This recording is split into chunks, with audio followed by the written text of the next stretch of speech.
Hello everyone, welcome back to my YouTube channel. आज की इस वीडियो में हम ETF के बारे में डिटेल में बात करने वाले हैं। सबसे पहले हम जानेंगे कि ETF क्या होता है, फिर ETF कितने प्रकार के होते हैं, ETF कैसे बाकी सब चीज़ों से अलग है। तो ETF का फुल फॉर्म होता है एक्सचेंज ट्रेडेड फंड।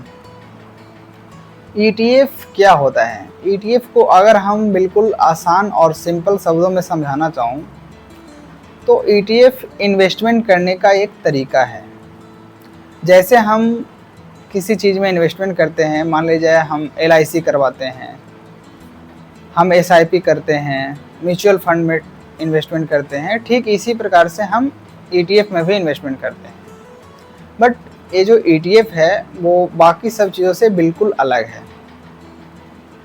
ETF में क्या होता है कि जैसे हम किसी शेयर्स को बाय करते हैं और सेल करते हैं, ठीक उसी प्रकार से ETF को भी हम बाय कर सकते हैं और सेल कर सकते हैं।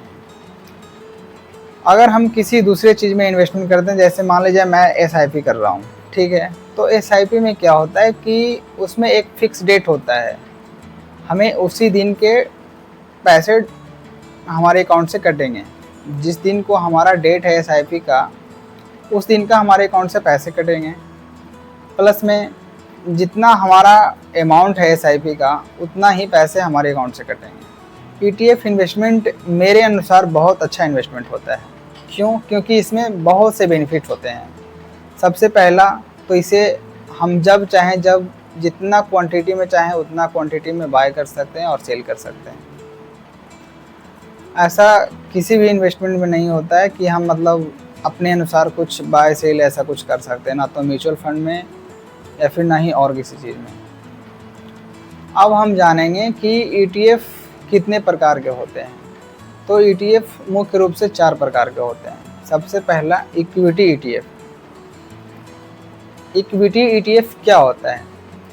तो इक्विटी ETF जो होता है वो इंडेक्स के फॉलो करता है। अब हम जानेंगे कि इंडेक्स क्या है। हमारे इंडियन स्टॉक मार्केट में बहुत सारी कंपनियां हैं, बट उन सभी कंपनियों की अलग अलग मार्केट कैप होती है। अब मार्केट कैप क्या होती है? तो मार्केट कैप जो होता है वो ये होता है कि किसी भी कंपनी का शेयर्स का क्वांटिटी, मतलब कोई कंपनी में जितने भी शेयर्स हैं उसको अगर हम उस कंपनी के प्राइस से मल्टीप्लाई कर देते हैं तो जो हमारा आंसर आता है वही होता है उस कंपनी का मार्केट कैप। और मार्केट कैप के अनुसार ही हम ये डिसाइड करते हैं कि कौन कंपनी बड़ी है और कौन कंपनी छोटी है। और हमारे इंडियन स्टॉक मार्केट में ऐसे बहुत से इंडेक्स हैं जिनमें बड़ी बड़ी कंपनियों को एक साथ रखा गया है। अब जैसे हमारे इंडियन स्टॉक मार्केट में बहुत से इंडेक्स हैं, Nifty next 50, Nifty 50, bank Nifty, Sensex, fin Nifty, ETC बहुत से इंडेक्स हैं। और इन्हीं सभी इंडेक्स के अलग अलग ETF हैं और उन्हीं ETF में हम इन्वेस्टमेंट करते हैं और चाहे तो ट्रेडिंग भी कर सकते हैं। जैसे हमारे इंडियन स्टॉक मार्केट में एक इंडेक्स है निफ्टी 50, तो निफ्टी 50 के कई सारे ETF हैं। SBI Nifty 50 ETF, HDFC Nifty 50 ETF, Nifty 20 ETF, ये सभी हमारे निफ्टी 50 का ETF है। तो अगर मैं निफ्टी 50 के किसी एक ETF को बाय कर रहा हूँ तो हमारा किसी एक शेयर में इन्वेस्टमेंट नहीं हो रहा है या फिर हमारा किसी एक कंपनी में इन्वेस्टमेंट नहीं हो रहा है, बल्कि निफ्टी 50 के अंदर जितने भी कंपनी 50 कंपनी आती है उन सभी कंपनी में हमारा इन्वेस्टमेंट हो रहा है। दूसरा डेब्ट ETF।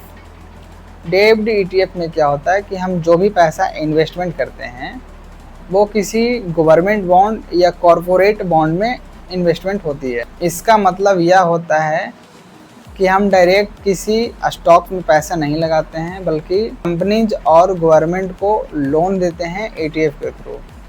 अब यह काम कैसे करता है? तो जो इन्वेस्टर्स होते हैं वह अपने पैसे से ETF खरीदते हैं और ETF उस पैसे से गवर्नमेंट बॉन्ड या फिर कॉरपोरेट बॉन्ड खरीदता है और उस बॉन्ड का इंटरेस्ट और मैच्योर वैल्यू ही इन्वेस्टर्स को मिलते हैं। एग्जाम्पल के लिए Bharat bond ETF, Nippon India ETF, liquid 20। तीसरा ETF जो है वो गोल्ड ETF है।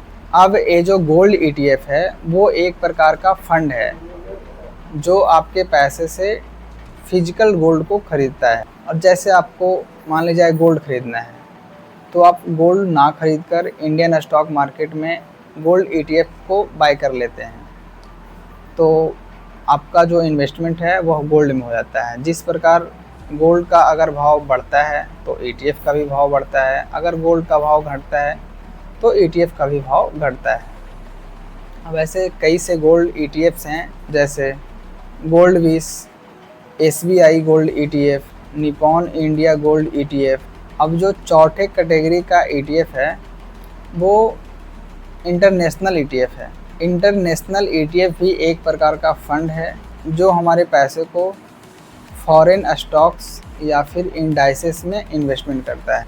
इसका सिंपल मतलब यह है कि हम इंडिया में बैठकर किसी अन्य देश जैसे USA, जापान, इन सभी देशों में इन्वेस्टमेंट करते हैं और दूसरे देश की जितनी भी कंपनीज हमारे इंडियन स्टॉक मार्केट में हैं उसका प्राइस उसी देश के स्टॉक मार्केट के अनुसार घटता और बढ़ता है। जैसे बहुत से ऐसे दूसरे देश की कंपनी है जो कि हमारे इंडियन स्टॉक मार्केट में लिस्टेड है और हम उस कंपनी में इन्वेस्टमेंट कर सकते हैं, जैसे मोतीलाल ओसवाल नैस्डैक 100 ETF, जिसके थ्रू US के टॉप 100 टेक कंपनी में इन्वेस्टमेंट होती है, तो इसे हम इंटरनेशनल ETF इन्वेस्टमेंट कर सकते हैं। मैं इस वीडियो में जो भी ETF के बारे में इंफॉर्मेशन दिया हूँ ये एक बेसिक इन्फॉर्मेशन है।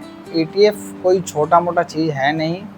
ETF को समझाने के लिए हमें कई सारी वीडियो बनाने पड़ेंगे। बाकी ETF में ट्रेडिंग इन्वेस्टमेंट के लिए मैं आगे बहुत सारे वीडियो बनाने वाला हूँ, क्योंकि जो ETF इन्वेस्टमेंट है ये मुझे भी बहुत अच्छा लगता है और मैं भी ETF में इन्वेस्टमेंट करता हूँ और इसके साथ और भी कई सारी चीज़ करता हूँ, वो मैं आप लोगों को आगे आने वाले वीडियो में बताऊँगा। और अगर इंडियन स्टॉक मार्केट से रिलेटेड आपको किसी टॉपिक पे डाउट है तो हमें कमेंट करिए, मैं उस कमेंट का जवाब बिल्कुल दूंगा।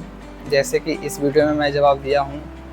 एक मेरा भाई हैं वो हमें कमेंट किए थे कि भैया आप ETF के बारे में थोड़ा वीडियो बना के बताइए, तो उनको मैं जवाब दिया। ठीक उसी प्रकार से अगर आपको भी किसी प्रकार का डाउट हो तो हमें कमेंट करिए, मैं आपका जवाब बिल्कुल दूंगा। ठीक है दोस्तों, मिलता हूँ नेक्स्ट वीडियो में, तब तक के लिए बाय।